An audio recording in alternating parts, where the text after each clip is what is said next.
পাকিস্তানকে তুড়ি মেরে উড়িয়ে দিল টাইগাররা। জাকের মাহেদির ব্যাটে লড়াকু টার্গেট পায় বাংলাদেশ। এরপর তানজিম শরীফুলের ঝড়ে পাকিস্তানের একের পর এক উইকেট শেষ।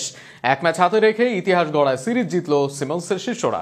ইতিহাস গড়া এই ম্যাচ নিয়ে আরো শুনুন প্রতিবেদনে। বাঘের অভয়ারণ্য মিরপুরে ধরাশায়ী পাকিস্তানিরা। শরীফুল, সাকিব, মেহেদিদের বোলিং দাপট। টাইগারদের থাবায় দিশেহারা সালমান, ফকর, হারিসরা। চোখের পলকে পলকে উইকেট এলো বাংলাদেশের ঘরে। দাপটে পারফরমেন্সে রেকর্ড গড়া জয় লিটনদের। এক ম্যাচ হাতে রেখেই সিরিজ জয়ের উদযাপনে মাতল টিম টাইগার্স। পাকিস্তানকে 134 রানের লক্ষ্য দেওয়ার পর ইনিংসের শুরুতেই টাইগার বোলারদের দাপুটে বোলিং। শুরুটা অবশ্য হয় রান আউটে। রিশাদের দারুণ থ্রোতে স্টাম্প ভেঙে দিয়ে সাইম আইয়ুবের বিদায় ঘণ্টা বাজান লিটন দাস। মোহাম্মদ হারিসকে এলবিডব্লিউর ফাঁদে ফেলেন শরীফুল ইসলাম। গোল্ডেন ডাকের শিকার হয়ে মাঠ ছাড়েন হারিস। শরীফুল তার পরের ওভারে তোলেন ফখর জামানের উইকেট। শরীফুলের পর তানজিম সাকিবের জোড়া আঘাত। ইনিংসের পঞ্চম ওভারে পরপর 2 বলে উইকেট তোলেন সাকিব। প্যাভিলিয়নে পাঠান হাসান নওয়াজ ও মোহাম্মদ নওয়াজকে। 2 নওয়াজি রানের খাতা খুলতে পারেননি। মাত্র 15 রানের মধ্যেই সফরকারীদের 5 উইকেট তুলে উঠতে থাকে বাংলাদেশ। পেসারদের পর স্পিনার শেখ মেহেদির আঘাত। মেহেদি বিদায় ঘণ্টা বাজান পাকিস্তান অধিনায়ক সালমান আঘার।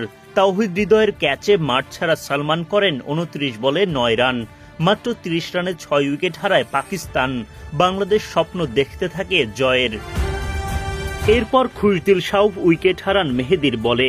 মিরপুরের কঠিন কন্ডিশনে তাসের ঘরের মতো ভেঙে পড়তে থাকে পাকিস্তানের ব্যাটিং লাইন আপ। দাপুটে জয় তুলে নিয়ে এক ম্যাচ হাতে রেখেই সিরিজ নিশ্চিত করে ফেলে বাংলাদেশ।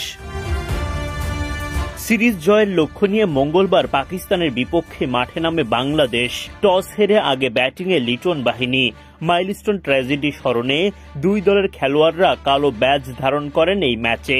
খেলা শুরুর আগে করেন 1 মিনিট নীরবতা পালন। তানজিদ তামিম বিশ্রামে। ইনিংস শুরু করেন পারভেজ ইমন ও নাইম শেখ। ফাহিম আশরাফের বলে উইকেট কিপার মোহাম্মদ হারিসের গ্লাভসে ক্যাচ দিয়ে বিদায় নেন নাইম। 7 বল খেলে মাত্র 3 রান করতে পারেন তিনি। উইকেট এসে সুবিধা করতে পারেননি অধিনায়ক লিটন দাস। সালমান মির্জাকে উড়িয়ে মারতে গিয়ে ধরা পড়েন হাসান নওয়াজের হাতে। 9 বল খেলে 8 রান করেন টাইগার অধিনায়ক। জোড়া উইকেট হারানোর পর রান আউটের শিকার হয়ে মাঠ ছাড়েন তাওহিদ হৃদয়। রানের খাতাই খুলতে পারেননি হৃদয়। মাত্র 25 রানের মধ্যে 3 উইকেট হারায় বাংলাদেশ।